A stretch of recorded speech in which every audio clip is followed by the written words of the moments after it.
Bonjour à tous, alors aujourd'hui j'avais envie de faire la pizza au potiron. Et oui, c'est un repas d'automne, c'est le bon moment de manger du potiron, puis elle a l'air originale. Alors on démarre la recette. Alors elle est vraiment originale puisqu'ils mettent carrément du blé en grains. Bon, moi j'ai pas de blé en grains donc je vais mettre de la farine.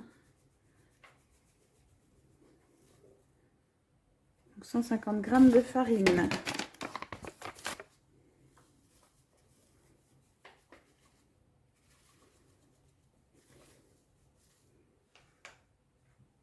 Ah oui, donc vous voyez, j'en ai mis beaucoup trop.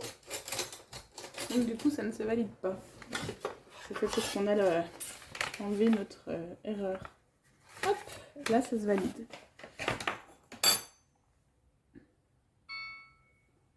Moudre, donc je passe. Et là, on ajoute le reste. 200 g d'eau.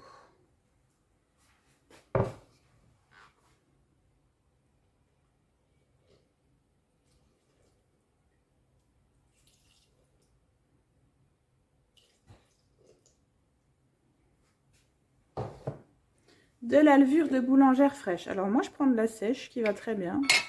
Et du coup j'en mets moitié moins. Donc je mets 10 g à peu près. Hop.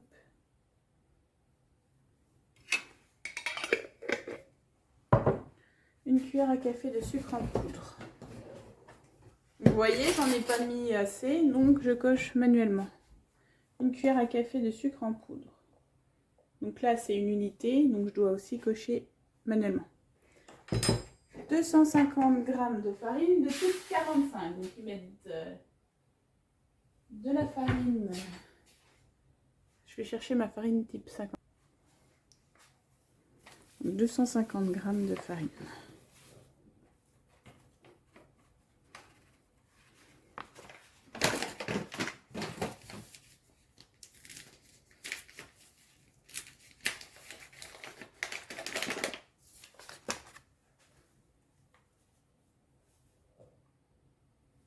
Eh ben décidément, ce soir, c'est pas grave, il veut bien. C'est que tout va bien. 25 g d'huile. Alors l'huile, je vous conseille d'y aller doucement parce que tout ce qui est liquide, ça va très vite. Tant que tout le filet tombe. Voilà. Et une cuillère à café de sel.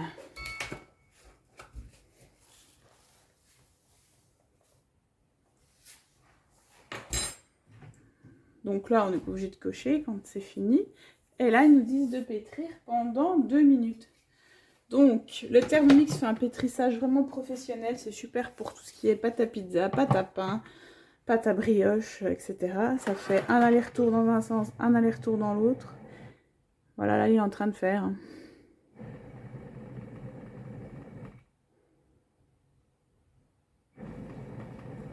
Je vous reprends dans 2 minutes. Alors, du coup, le pétrin est terminé. On va regarder ce que ça donne. Donc voilà, j'ai ma pâte à pizza qui est déjà toute prête, qui s'est faite toute seule. Et là, on me dit de transvaser la pâte dans un saladier, couvrir d'un torchon et laisser pousser 30 minutes dans un endroit chaud.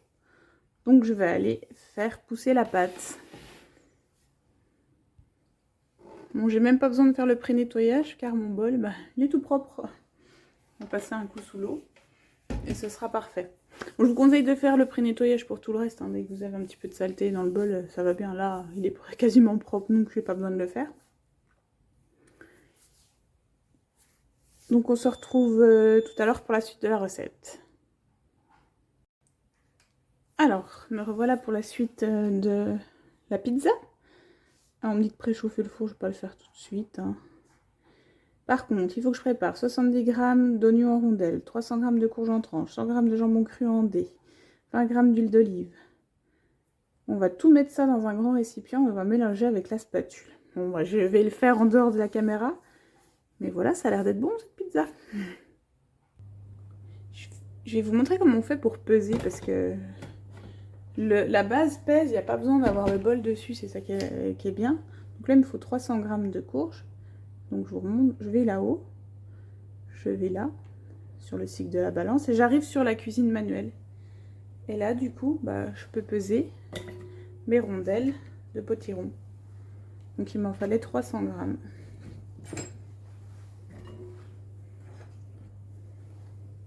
Donc si j'avais eu le découpe minute, ça aurait été nickel. J'aurais tout mis dessus. Ah bah j'en ai trop. Bon bah voilà. Ensuite il faut quoi? 100 g de jambon cru en dés.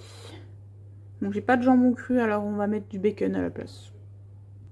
Alors j'ai tout mis dans le bol, du coup ils me disent de mélanger avec la spatule. Donc on va décaler le verre.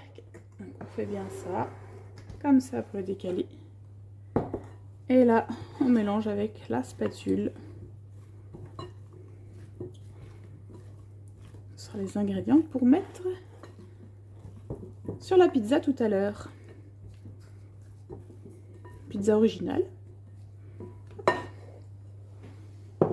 Ensuite, suivant. Filmer au contact et réservé. Hop. Donc moi j'ai déjà du gruyère râpé, donc je le mettrai directement. Alors, couper une pomme en quartiers. 150 g de pommes. Je vais remettre le bol.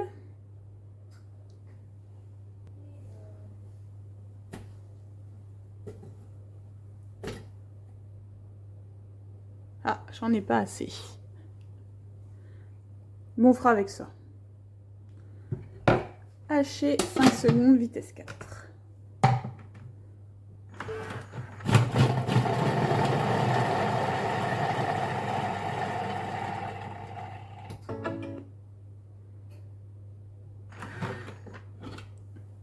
Alors, racler les parois. Donc voilà, ma pomme est en petits morceaux. On va racler les parois pour que tout aille tout en bas.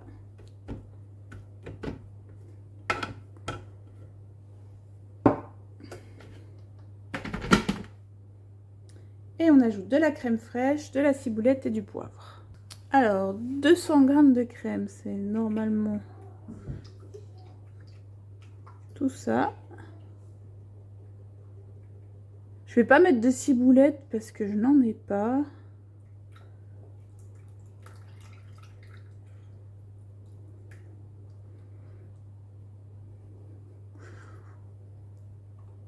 Bon, j'ai vidé mon pot, mais je suis pas tout à fait à 200. Hein.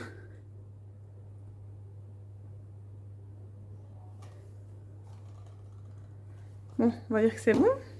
Et puis, je vais remettre un petit peu de romarin du jardin, du coup.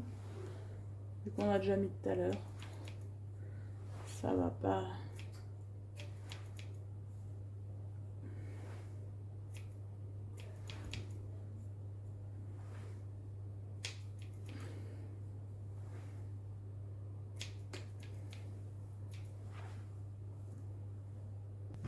Ensuite, du poivre. On passe au suivant. 10 secondes, vitesse 3. Donc là, c'est vraiment pour mélanger. Ça ne devrait pas rebrouiller. Donc, je vais vous montrer à quoi ça ressemble. Puis après, je vais faire l'assemblage de tout ça.